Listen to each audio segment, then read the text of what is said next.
یہ کہانی ہے 15 جولائی 2024 کی، جب ہم دوست نے کوئی سلیمان جانے کا ارادہ کیا۔ سپیر کو درازندہ سے N50 روڈ پر موٹر سائیکلوں پر تقریباً 8 کلومیٹر جاتے ہوئے راغسر کوئی سلیمان روڈ پر مڑے۔ مزید 7 کلومیٹر جاتے ہوئے راغسر ترئی پکنک پوائنٹ میں گلزمان کے حجرے میں موٹر سائیکل کھڑی کرنے کے بعد گروپ لیڈر زردان شاہ نے تمام گروپ ممبرز میں کھانے پینے کی اشیاء برابر تقسیم کر کے چلنے کا آرڈر دیا۔ 3 گھنٹے تک چڑھنے چلنے اور درمیان میں 5-5 منٹ سستانے کے بعد آخرکار پرشے کے چشمے تک جا پہنچے۔ وہاں وضو، نماز اور قہوہ پینے کے بعد دوبارہ چلنے کا ارادہ کیا۔ مزید 1 گھنٹہ چلنے اور اندھیرا چھا جانے کے ساتھ ہی تورا تجنا بھی پہلی پڑاؤ تک پہنچ گئے۔ پہنچتے ہی میزبان نے لسی پیش کی۔ لسی پیتے ہی ہم سالن بنانے میں لگ گئے۔ کھانے اور نماز سے فارغ ہوتے ہی تکن سے چور تمام دوستوں نے سونے کا ارادہ کیا۔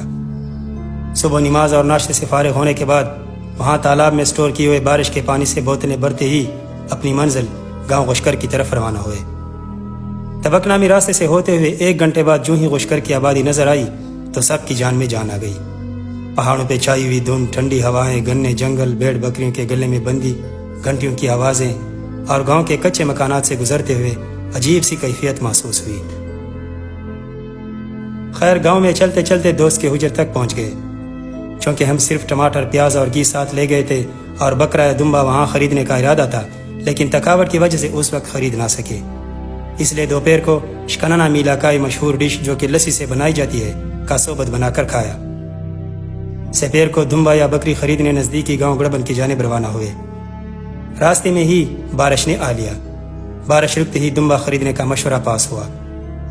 تھوڑی دیر بعد گڑبن میں گزارنے کے بعد واپس گوش کر اپنے حجرے چلتے بنے۔ حجرے میں دمبا ذبح کیا اور وہاں کے دوست نے لاندے بنانے کا مشورہ دیا۔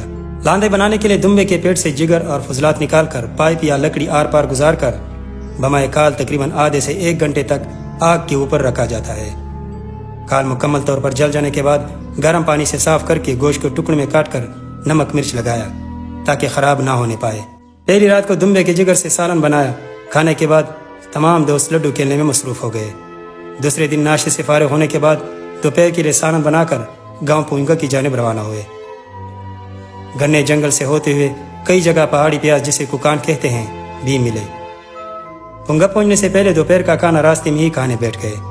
گاؤں میں داخل ہوتے ہی چھوٹے بچے ہاتھ ملانے کے لیے آگے بڑھے اور ہمارا سامان دوست کے حجرے تک لے کر گئے۔ دوست کے حجرے پہنچتے ہی پھر لسی پیش کی گئی۔ آپ کو یاد دلا دے کہ یہاں چونکہ بھیڑ بکریاں زیادہ ہے، اس لیے آپ کو ہر حجرے میں لسی، سسڑے اور دیسی گھی یا مکھن ہی دی جائے گی۔ لسی پینے کے بعد سبھی دوستوں نے سونے کا ارادہ کیا۔ پونگا کا موسم غشکر کی نسبت کافی ٹھنڈا ہوتا ہے، اس لیے ہر کوئی موٹی چادر اڑے بغیر نہ رہ سکے۔ سپیر کو نزدیکی گاؤں لان نشپن کو دیکھنے کا ارادہ کیا، جو کہ 40 منٹ کی مسافت پر ہے۔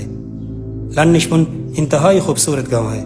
سبزہ ہی سبزہ اور ہر طرف دیودار کے اونچے اونچے درخت نظر آتے ہیں۔ یہاں کے ایک دوست نے بتایا کہ اگر گھر کو فون کرنا ہو تو یہاں آگے ایک جگہ پر موبائل سگنل آتے ہیں۔ یاد رہے کہ سلیمان میں نیٹ ورک کا نہ ہونا بہت بڑا مسئلہ ہے۔ ہم نے وہاں مخصوص جگہ جا کر گھروں کو فون کیے، خیر خیریت دریافت کی۔ واپسی پر گاؤں لان نشپن کے ایک دوست نے چائے اور دیسی گھی لگائی روٹی کھلائی۔ یہاں سے فارغ ہوتے ہی واپس پونگا روانہ ہوئے۔ پونگا پہنچتے ہی سالن بنانے میں لگ گئے۔ یاد رہے یہاں گھوم پھر کر تکنے کے بعد ٹائم پاس کے لیے یا تو سالن بنایا جاتا ہے اور یا ہی لڈو کھیلا جاتا ہے۔ پونگا میں رات گزارنے کے بعد صبح ناشتے سے فارغ ہو کر دوست نے جاتے ہوئے ہم کو حجرے کے دروازے سے رخصت کیا۔ چونکہ ہم نے اگلی رات گڑبن میں گزارنے کا پلان بنایا تھا، مگر غشکر پہنچتے ہی تمام دوستوں نے مشورے سے واپس درازندہ جانے کا فیصلہ منظور کیا، کیونکہ کئی دوستوں کے پیٹ خراب ہو گئے تھے۔ خیر غشکر پہنچ کر دوپہر کے لیے کھانا بنانے میں لگ گئے۔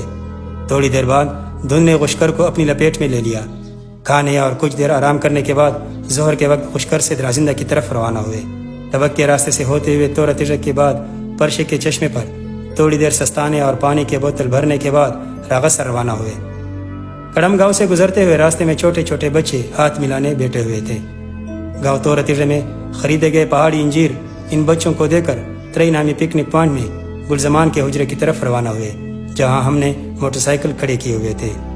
موٹر سائیکل نکال کر اپنے آبائی گاؤں درازندہ کی طرف روانہ ہوئے اور یوں ہمارا یہ سفر 18 جولائی 2024 کو اختتام پذیر ہوا۔